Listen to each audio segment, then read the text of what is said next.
তাকে যে হত্যার ছক করা হয়েছে এটা তো ভাই বাংলাদেশে বসে করা হয়েছে, ঢাকার কোনো একটা বাসায় বসে তো ছক করা হয়েছে।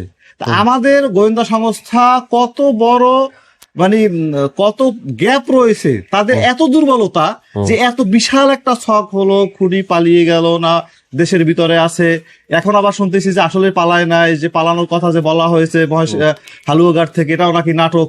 মানে সব মিলিয়ে তাহলে কি আমরা ধরে নেব যে সরকার এবং প্রশাসন তাদেরও যোগসাজশ থাকতে পারে? এটা কি বলা যায়? আপনি চিন্তা করেন, তাহলে রাজধানীর মতো জায়গায় দিনে দুপুরে প্রকাশ্যে দিবালোক গুলি করে হত্যা করা হয়েছে, সেটা তো ভাই 1 মিনিটের কথা না, সেটা তো আরো 2-3 দিন আগে থেকে প্রস্তুতি আছে, কিলিং মিশন আছে, এবং সেই শুটারকে নাকি ইতিপূর্বেই করা হয়েছে, মামলা থেকে খালাস করা হয়েছে, সে নাকি অস্ত্র মামলায় গ্রেফতার ছিলেন। বিষয়টা চিন্তা করেন, বাংলাদেশের কোন এক জজ তাকে দিয়েছে, তাকে জামিন দিয়েছে, এবং কোন একজন উকিল ওনাকে বেল করে দিয়েছে, একটি রাজনৈতিক দলের সদস্য।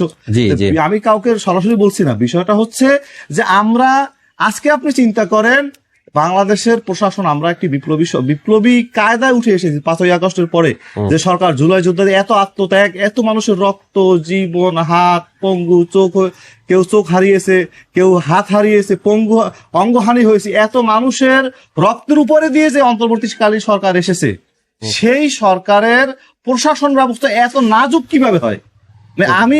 আমি সরকারকে দোষারোপের জন্য বলছি না, আমি বলছি চোখে আঙ্গুল দিয়ে আপনাদেরকে দেখিয়ে দিতে চাই। আপনারা চিন্তা করেন আপনাদের প্রশাসনের অবস্থা এত নাজুক কিভাবে হয়? আজকে যে হাসনাতকে গুলি করবে না, নাহিদকে গুলি করবে না, আজকে ব্যারিস্টার ফুয়াদকে গুলি করবে না, নুরুল হক নূরকে গুলি করবে না, তার কোনো গ্যারান্টি আছে না।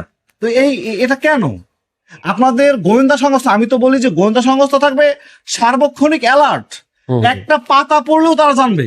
রাজধানীর মতো জায়গায় একটি প্রত্যন্ত অঞ্চলে একটা ঘটনা হয়, সেটাকে স্যাক্রিফাইস করা যায়। রাজধানীর মতো ঢাকার শহরের প্রশাসনিক অবস্থা যদি এত দুর্বল হয়, সে রাষ্ট্র কিভাবে টিকবে? সেটাই, এই রাষ্ট্র টেকার পিছনে একটি রাষ্ট্রকে স্বাধীন, সার্বভৌম এবং বহিঃসূত্র আমাদের সীমান্তবর্তী, আমি শুনি যে ময়মনসিংহ হালুয়াঘাট থেকে এলাকা থেকে যে লোক পালিয়ে গিয়েছে, খুনি পালিয়ে গেছে, সেটা নাকি অরক্ষিত। আরে ভাই, অরক্ষিত কিভাবে হবে? আমাদের বর্ডার গার্ড বাংলাদেশ, তার কাজ কোথায় ভাই? তার কাজ তো সীমানায়। তাকে আপনি মিছিল হোক, মিটিং হোক, আপনি সরাসরি রাস্তা নিয়ে আসেন কেন? বিজেপি রাস্তা আসবে কেন? তার বিজেপি রাস্তা কাজ কি? তাকে তো আপনার তার কাজ তো আমার সীমানায়, আমার সীমানায় সেই হালুয়াঘাট সহ বাংলাদেশে অসংখ্য সীমানা, অনেক জায়গা রয়েছে যে সীমানাগুলো অরক্ষিত। কেন ভাই? আমার সার্বভৌমত্ব কি ভারতের কাছে আমরা বিলিয়ে দিয়েছি? কিসের জন্য? আমাদের কাঁটাতারার বেড়া, সেখানে বিজেপি মোতায়েন থাকবে। ওই সাংবাদিকরা দেখলাম যে হালুয়াঘাট ওখান থেকে বক্স কালভার্ট আছে না কি জানি বলে, সুড়ঙ্গ আছে, ওই সুড়ঙ্গ থেকে নাকি সব সময় নাকি প্রায় লোকজন আসা যাওয়া করে। 5ই আগস্টের পরে লোকজন নাকি অহরহ সেখানে গেছে। কেন ভাই? স্বাধীন সার্বভৌমত্ব দেশের একটি কাঁটাতারের বেড়া, সেখানে বিজেপি থাকবে অতন্ত্র প্রহরীর মতো। তাদের মানব দেয়াল তৈরি হবে, বিজেপির দেয়াল তৈরি হবে আমার সীমানায়। আমার সীমানায় নাজুক হলে আমাদের বাংলাদেশ তো টিকবে না ভাই। এটাকে কিভাবে দেখি? আমি তো এটাকে একটি চক্রান্ত, ষড়যন্ত্রের অংশ হিসাবে দেখি। কারণ হচ্ছে আমি একজন মানুষকে এইভাবে মেরে যাওয়াটা তো একেবারে সহজ না। সেখানে তাদের যে ইন্ধন নাই, তাদের যে সহযোগিতা নাই, তাদের যে পরামর্শ নাই, এটাকে আপনি তো উড়িয়ে দিতে পারবেন না। তাদেরও তো রাষ্ট্রীয় সংশ্লিষ্টতা থাকতেও পারে, আছে কি সেটা বলতে পারি না, থাকতেও তো পারে। এজন্য এটা তাদের কিলিং মিশনের যদি পরিকল্পনা হয়, তা সবটাই তো আমাদের প্রথম কাজই তো ছিল ভাই 2টা-2:30টায় গুলি লাগছে, আর স্বরাষ্ট্র মন্ত্রণালয় থেকে স্পষ্ট নির্দেশনা যাবে যে আমাদের বর্ডার সিল হবে, বর্ডার সিল হবে, আজকে আসা যাওয়া করতে পারবে না যতক্ষণ পর্যন্ত না চিরুনি অভিযান না হবে। বর্ডার সিল হবে, চিরুনি অভিযান হবে, খুনি ধরা পড়বে। এখন আপনি বর্ডার সিল করলেন না, আপনার এখানে অভিযান চললে কাজ হবে কি? এখন সিসিটিভি বের হয়, সিসিটিভি ফুটেজ বের হয়। এখন ফুটেজে কি করব? এখন ড্রেন থেকে নাম্বার প্লেট বের করা হয়, এখন এই সেই কত কিছু। তাই ভাই, আমার সীমানা যদি অরক্ষিত থাকে, আপনি অভিযান করলে তো কাজ হবে না, বেরিয়ে যাবে। এটাই তো স্বাভাবিক। আমরা ঘটনা ঘটার পরে কান্নাকাটি করি, ঘটনার আগে আমাদের সেভাবে পদক্ষেপ থাকে না। চুরি থেকে শুরু করে সবকিছু বলছিলাম, এটাকে কিভাবে আসলে কিভাবে মূল্যায়ন করবেন বা কি বলবেন? এখন যেহেতু হাদি ভাই তো জুলাই যোদ্ধা একজন না, তিনি যে সম্মুখভাগের অগ্রযাত্রার সৈনিক, তাকে দিয়ে হয়তোবা শুরু করা হয়েছে। অবশ্যই নেক্সট টার্গেট আরো অনেকের টার্গেট আছে এখানে সামনে। সুতরাং আমি প্রশাসন, দেশবাসী সকলের উপর উদাত্ত আহ্বান জানাই যে আমরা এক হাদিকে হারিয়েছি। এই হাদি যুগে যুগে জন্মায় না, বহু বছর পর একজন জন্মায়। আমরা নূর হোসেনের কথা বলতে পারি, 1969 নূর হোসেন, হ্যাঁ ওই যে এরশাদের আমলে যে এরশাদের আমলে স্বৈরাচারী- এইভাবে স্বৈরাচার বিরোধী আন্দোলন করছেন। জি। এরপরে এই 24-এর আন্দোলনের যে নেতৃত্ব, এই যে যুগে যুগে এই হাদিরা অনেক বছর পর, অনেক যুগ পর একজন তৈরি হয়। তো এই যে একজন হাদিকে হারিয়েছি, আমরা আর কোন হাদিকে হারাতে চাই না। এই জানি যে যারা এই পৃথিবীতে যারা আত্মত্যাগী, যারা ত্যাগ করেছেন, তিনি আপনারা দেখেছেন যে নির্বাচনী যে ঘোষণা দেওয়ার পরে সে নির্বাচন করবে, টাকা কোথায়? জনগণ তাকে টাকা দিচ্ছে। তিনি রাস্তায় মুড়ি বাতাস হাঁটিয়ে গিয়েছেন মানুষের জন্য। তো এই যে বিষয়টা, তার তো অ্যাকচুয়ালি কোনো টাকা নাই, অর্থ নাই, তার ধনী ছিলেন না, তারা অর্থে ধনী ছিলেন না, কিন্তু তারা যে ভাব গাম্ভীর্য, সম্মানের দিক থেকে, মানসিক তাদের ইজ্জতের দিক থেকে আল্লাহ তাআলা তাদেরকে অনেক বড় মাপের করেছেন। আপনি তো এলাকার বড় ভাই, অবশ্যই ওনার সাথে দেখা হয়েছে। জি, কেমন ব্যবহার, বা কতদিন আগে দেখা হয়েছিল শেষবার? হ্যাঁ, আমার সাথে কিছুদিন আগেও কথা হয়েছে, দেখা হয়েছে, কিন্তু এবং আমি মূলত তাকে ঢাকা যাওয়ার পরে তো অনলাইনে দেখি, অনলাইনে কথা হয়, দেখা হয়, অ্যাক্টিভ থাকা, সবসময় তার ভিডিও দেখি। সবচেয়ে বড় যে বিষয়টা হলো, তিনি ছিলেন একজন অগ্রনায়ক, অগ্রসেনানী, আজাদী আন্দোলনের, ইনসাফের বাংলাদেশ গড়ার তিনি যে স্বপ্ন দেখেছেন।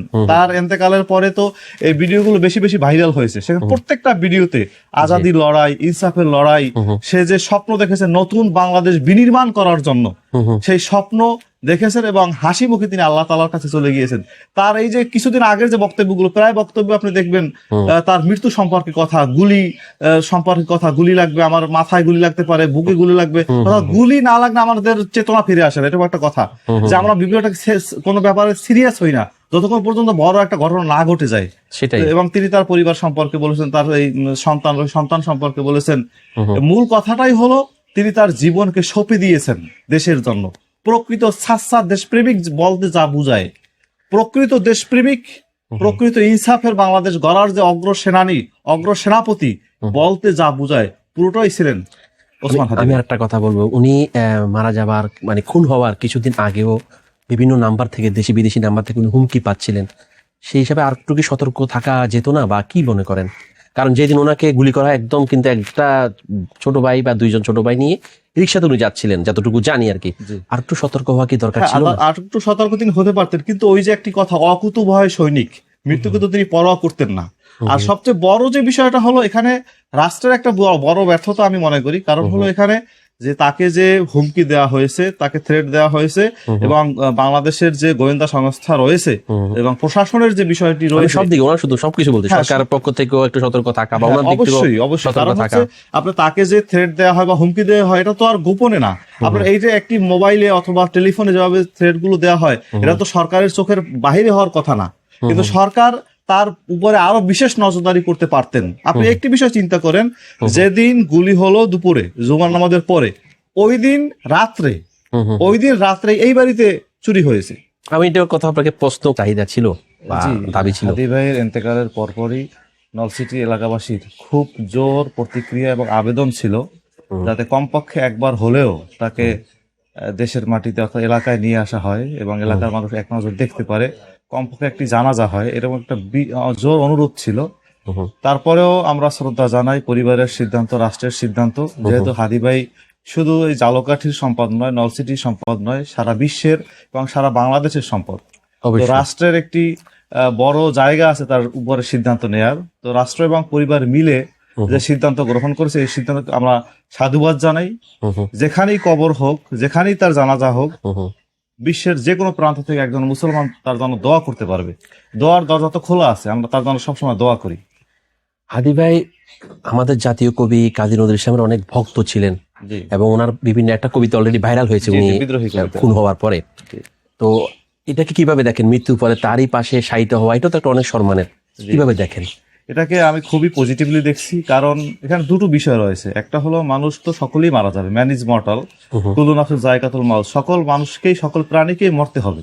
তারপরেও এখানে দুটো বিষয় কাজ করে। একটা হলো মসজিদের পাশে, ঢাকা বিশ্ববিদ্যালয়ে কেন্দ্রীয় মসজিদের পাশেই তার কবর হচ্ছে। আরেকটি বিষয় হলো জাতীয় কবি কাজী নজরুল ইসলাম, তিনি একজন সাচ্চা মুসলমান কবি ছিলেন, তার পাশে তার কবর হচ্ছে। এখানে তার বৈশিষ্ট্যের সাথে মিলে। হাদি ভাই একজন বিপ্লবী, বিদ্রোহী মানুষ ছিলেন, এবং তিনি তার পিতা এবং তার পরিবারের অনেক সদস্যের মধ্যে এই গুণটি রয়েছে, যে কোনো অন্যায় দেখলে তারা প্রতিবাদ করতেন, এবং এই যে প্রতিবাদী কণ্ঠস্বর, একজন প্রতিবাদী কণ্ঠস্বর এবং প্রতিবাদী চেতনা। হুম, হুম, আপনার যে কোনো অন্যায়ের উপরে, এবং সাধারণ তিনি একটা কথা বারবার বলতেন যে আমি ইনসাফ চাই, যে আমার শত্রু তার উপর আমি ইনসাফ চাই। হুম, তো ইনসাফের বাংলাদেশ এবং আজাদির যে সংগ্রাম, এই আজাদির সংগ্রাম তিনি চালিয়ে গিয়েছিলেন। এই গুণটি, এই বিদ্রোহী এবং বিপ্লবী গুণটি জাতীয় কবি কাজী নজরুল ইসলামের সঙ্গে মিলে যায়। তো হয়তো আল্লাহ রাব্বুল আলামিন তার তাকদিরে তার সেখানের কবর লিখে নিয়েছেন, লিখে আল্লাহ তাআলা তার ভাগ্যকে নির্ধারণ করেছেন তার পাশেই থাকবেন। এটাকে আমরা ভালোভাবেই দেখছি। আরেকটা পজিটিভ প্রস্তাব এসেছে সরকারের পক্ষ থেকে যে শাহবাগ যে চত্বর আছে সেটা এখন থেকে শহীদ হাদি ভাইয়ের নামে চত্বরটার নাম হবে। জি এটাকে কিভাবে দেখেন? জি, আলহামদুলিল্লাহ, খুবই সুন্দর একটি বিষয়। কারণ ঢাকা আমাদের রাজধানী, সে ঢাকার একটি একেবারে একদম প্রাণ সেন্ট্রাল কেন্দ্র, পয়েন্ট, প্রাণ কেন্দ্র। একেবারে প্রাণ কেন্দ্র। যে কোনো মিছিল, মিটিং, আন্দোলন এবং শাহবাগের যে পদধ্বনি, এখানে বাংলা আমার দেশ পত্রিকার মাহমুদুর রহমান মান্না সাহেব বলেছিলেন যে ফেসিবাদের পদধ্বনি শাহবাগে। তো এই যে মানে যে কোনো বাংলাদেশের যে কোনো আন্দোলন সংগ্রাম সব জায়গায় শাহবাগ মোড়, শাহবাগের যে স্থান, এটা আলাদা একটা তার নেতৃত্ব, কর্তৃত্ব, গুরুত্ব রয়েছে। তো এমন একটি যিনি আমাদের যে হাদি ভাই, তিনি তো বাংলাদেশের মানুষের জন্য এক গুরুত্বপূর্ণ ব্যক্তি। এই গুরুত্বপূর্ণ, এ যেন বলা হয় সরফুল মাকান সরফুল মাকিন, ব্যক্তির কারণে কখনো কখনো ব্যক্তির কারণে স্থানের মর্যাদা বাড়ে, আর কখনো স্থানের কারণে ব্যক্তির মর্যাদা বাড়ে। তো এখানে একেবারে দুইটা বিষয়ই সমান। শাহবাগ গুরুত্বপূর্ণ জায়গা এবং আমাদের হাদি ভাইও সারা বিশ্বের গুরুত্বপূর্ণ ব্যক্তি। অতএব তার সাথে এই নামটির খুবই সুন্দর একটি মিল হবে, এবং এটা যদি হয়, বাস্তবায়ন হয়, ঘোষণা হয়, সেটা আমরা কি সাধুবাদ জানাই। আপনি যে কথা বলছিলেন যে ব্যক্তির কারণে এলাকা জনপ্রিয় হয় বা এলাকার নাম হয়, সেই হিসাবে তো আপনাদের এই নলসিটির ছোট এই গ্রামটিকেও তিনি ওয়ার্ল্ড ওয়াইড রিপ্রেজেন্ট করেছেন। জি জি, আজকে সবাই বলতেছে কোন জায়গা থেকে এসেছে হাদি, অমুক জায়গা থেকে। সেটা কি আপনাদের এলাকার জন্য গর্ব নয়? অবশ্যই। জালকাঠি একটি জেলা, সবাই চেনে। নলসিটি একটি উপজেলা। জালকাঠি নলসিটির খাসমহল গ্রামের এই ছোট্ট একটি ঘর, এই বাসা, এই বাসাটি আজকে বিশ্বের দরবারে সুপরিচিত হয়েছে আজকে ওসমান হাদি ভাইয়ের কারণে। এজন্যই বলা হয়েছে যে সরফুল মাকানে সরফুল মাকিন, অর্থাৎ ব্যক্তির কারণেও স্থানের নাম, স্থানের মর্যাদা বৃদ্ধি পায়। হাদি ভাইয়ের পরিবার নিয়ে বলুন, বাপ, চাচা, ভাইদের সম্বন্ধে যতটুকু জানেন আপনি। জি, হাদি ভাইয়ের পরিবার খুবই অ্যারিস্টোক্রেট ফ্যামিলি, এবং তারা খুবই ভাব গাম্ভীর্য এবং ইসলামী ভাবাপন্নের, ইসলামী ভাবধারায় গড়ে ওঠা একটি ফ্যামিলি। তার পিতা নরসিটি ইসলামিয়া ফাজিল মাদ্রাসার সাবেক ভাইস প্রিন্সিপাল ছিলেন, এবং তিনি যথেষ্ট আল্লাহওয়ালা মানুষ ছিলেন।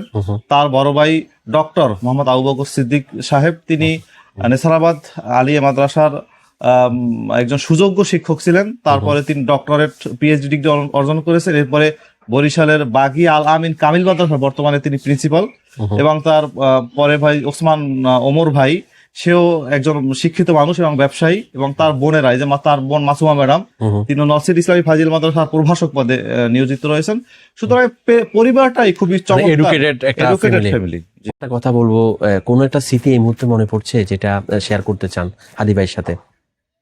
হাদি ভাইয়ের সাথে ওইভাবে আমার সাথে স্মৃতি এখন মনে পড়ছে না। তো হাদি ভাইয়ের তো পুরোটাই, যে এখন তো তার বিভিন্ন ভিডিও, তার বক্তব্য দেখে অনেক কিছুই মনে পড়ে। তার সবচেয়ে বড় যে বিষয়টি, ওই যে একটি ভিডিওর ভিতরে তার আছে যে আমি যদি আমি যে কোনো সময় মারা যেতে পারি, আমার গুলি লাগতে পারে। অর্থাৎ এই যে বিষয়টি আসলে আল্লাহওয়ালা মানুষ, তো আল্লাহ রাব্বুল, একদিন পরহেজগার মানুষ, আল্লাহ রাব্বুল আলামিন হয়তোবা তার ভিতরে কোনো এলহাম বা সংকেত বা কি দিয়েছেন জানি না, তিনি অবশ্যই বুঝতে পারছেন যে আল্লাহ তাআলা তাকে নিয়ে যেতে পারেন। মাত্র 32 বছর বয়সে তার আজকের এই আত্মদান, তিনি শহীদ হলেন। এটা অনেক বড় একটি বিষয়। 100 বছর বাঁচা তো প্রয়োজন নাই ভাই। এই যে 32 বছরে সারা বিশ্ব তাকে চেনে, সারা বিশ্বের মানুষ দোয়া করে, চেনাটার চেয়ে দোয়া করে। এই যে আজকে হাজার হাজার লক্ষ লক্ষ মানুষ রাস্তায় নেমে আসে, শাহবাগে জড়ো হয়েছে, শাহবাগে জড়ো হয়েছে। এবং আপনি একটা জিনিস খেয়াল করছেন, দল মত নির্বিশেষে, জি আপনি বিএনপি বলেন, জামাত বলেন, এনসিপি বলেন, গণ অধিকার বলেন, মানে এমন কোন রাজনৈতিক অরাজনৈতিক দল নাই, প্রত্যেক মানুষ ওনার ব্যাপারে একমত। এবং এটাকে বলা হয় একজন অবিসংবাদিত নেতা। আমি মনে করি, আমি আজকে বললাম যে ওসমান হাদি ছিলেন একজন অবিসংবাদিত সম্মুখ সারির যোদ্ধা। এবং সর্বশেষ তো এখন আজকে ওনার জানাজা ঢাকাতে হয়ে যাচ্ছে, দাফন হয়ে যাচ্ছে, এখানে হয়তো আর আসবে না। উনি চলে গেছেন, উনিও আর ফিরে আসবেন না। সর্বশেষ দেশবাসীর নিকট হাদি ভাইয়ের জন্য কি চাওয়ার আছে, বা তার পরিবারের জন্য কি চাওয়ার আছে? ওই তো একটি বিষয়, দুটো কথা এখানে। হাদি ভাইয়ের জন্য দোয়া চাই। হাদি ভাইকে আল্লাহ রাব্বুল আলামিন যেহেতু তিনি শাহাদত বরণ করেছেন, আল্লাহ তাআলা তাকে শাহাদাতের মর্যাদা দান করুক, তাকে আল্লাহ তাআলা ভালো রাখুক, তার পরিবারকে ভালো রাখুক। 1 2 নম্বর কথা হলো, তিনি যে আজাদী সংগ্রাম, ইনসাফের বাংলাদেশ দেখে যেতে চেয়েছিলেন, সে অসমাপ্ত আন্দোলনকে আমরা এগিয়ে নিয়ে যেতে চাই। এটাই আমাদের তার এন্তেকালের পরে, তার মৃত্যুর পরে সবচেয়ে বড় একটি কাজ। তার অসমাপ্ত কাজকে আমরা সামনের দিকে এগিয়ে নিয়ে যাব। আর এজন্য দরকার তার হত্যার বিচার হওয়া। তার হত্যার যদি বিচার না হয়, প্রশ্নটা এখানে থেকে যায়, তার হত্যাকারী যদি পার পেয়ে যায়, তাহলে ভবিষ্যতে আর কোনো হাদি তৈরি হবে বলে আমার মনে হচ্ছে না।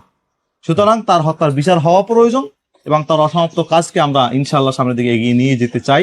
দেশবাসী সবাই একসাথে তার ইনসাফের বাংলাদেশ, আজাদীর আন্দোলন, ইনসাফের বাংলাদেশ গড়ে তুলতে চাই আমরা।